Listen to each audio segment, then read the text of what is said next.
for 2022 should be around 6%. Johnson says that this would be a much-needed help for benefit recipients, but many are running out of time. The COLA won't be paid until January. So there is months of having to meet these high costs. And right now, their benefits were only raised by about on average, about $20 a month for this year. So when they're facing very large increases for prescription drugs. Here is the most important news. The Social Security Administration has released several important details for everybody to receive Social Security. Officials have announced that many seniors and retirees may qualify for an extra $150 a month. Now, after battling soaring inflation for the past year, retired workers got some good news. In October, benefits will get an 8.7% cost of living adjustment in 2023. It makes the fourth largest increase in history. Meanwhile, the standard Medicare Part B premium will decrease 3% next year. Just the second time this has happened. So, Mary Johnson, the Social Security Medicare policy analyst for the Senior Citizens League, has told reporters the large COLA coupled with lower Part B premiums will help beneficiaries to some extent. But the average retired worker will receive an extra $150 per month in Social Security income next year. Now, the Social Security COLAs are designed to protect the buying power of benefits from inflation.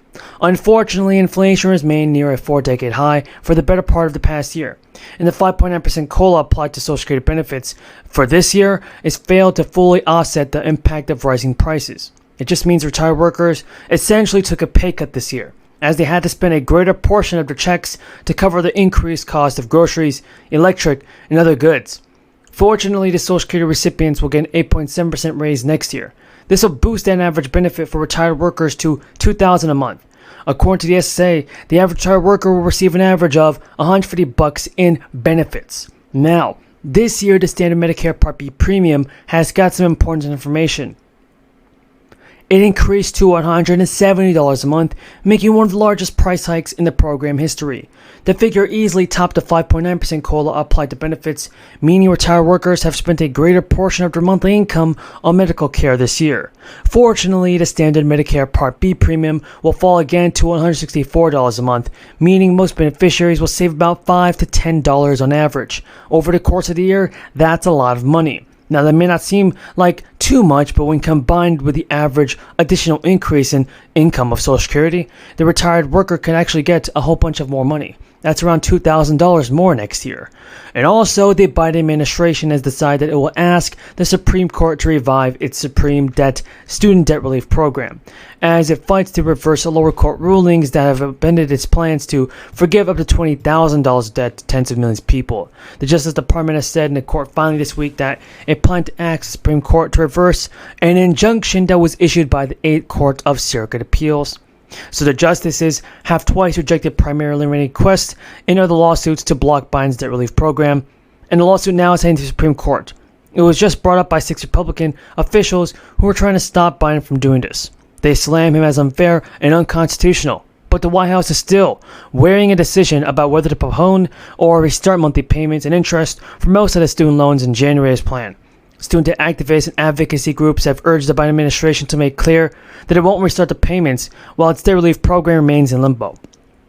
Administration officials are arguing that they need to cancel student debt for millions of borrowers to help so many people deal with this insane crisis. And now the Undersecretary of Education said in a court filing that examining all available options are on the table, while student debt remains blocked in court. Extending the pause is beyond its 31st. Now, blocking that debt relief also causes significant confusion for borrowers, specifically those who are anticipating having their loans wiped out completely. He said in an official statement, borrowers have been told that all they need to do is submit an application, but that's not the only thing they need to do. There's other requirements to get this free money. We have a ton of information about the fourth stimulus check, Social Security benefits, SSI, and SSDI. There's a ton of information about this, and here's what you need to know right now. Thank you.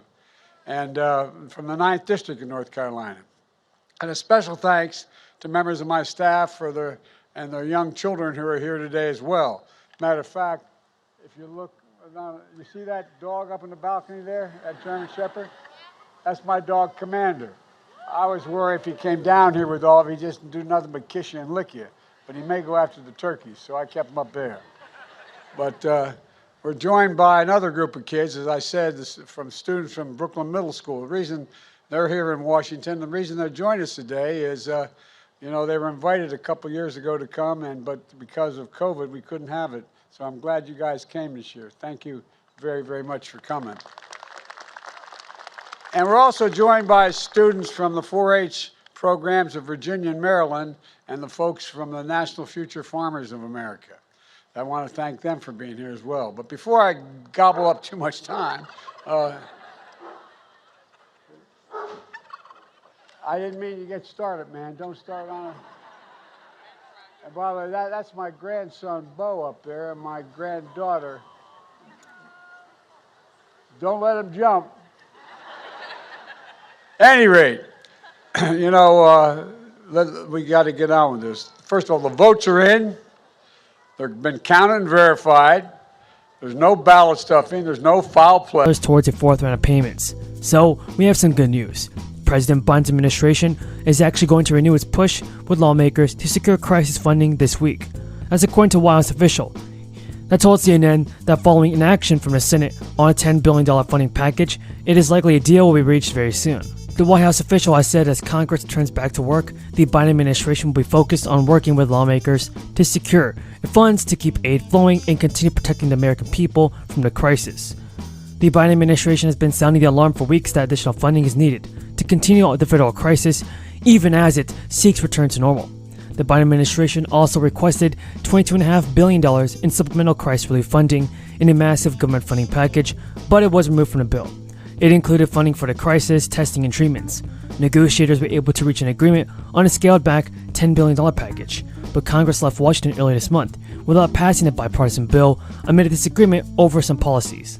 The inaction before the break marked the second time a deal on a crisis relief package has been scuttled over in just over a month. In March, a $15.6 billion package has been negotiated on by the House Representatives and Senate leaders, but it collapsed because people couldn't agree on how to pay for it. And one of the major promises made by President Biden's election campaign was landmarked decision to cancel student debt.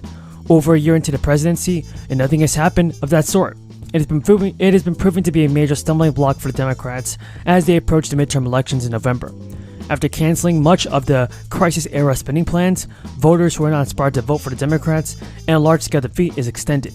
Rural America, inner city America, suburban America, throughout every single school district in America. That's part of the whole legislation we passed in terms of infrastructure.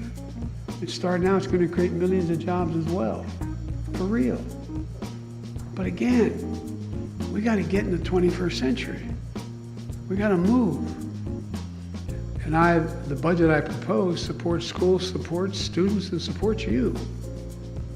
To bridge the gap between under-resourced schools and their wealthier counterparts, we're proposing a $19 billion increase in Title I schools, and mostly historically neglected, underfunded schools in our nation.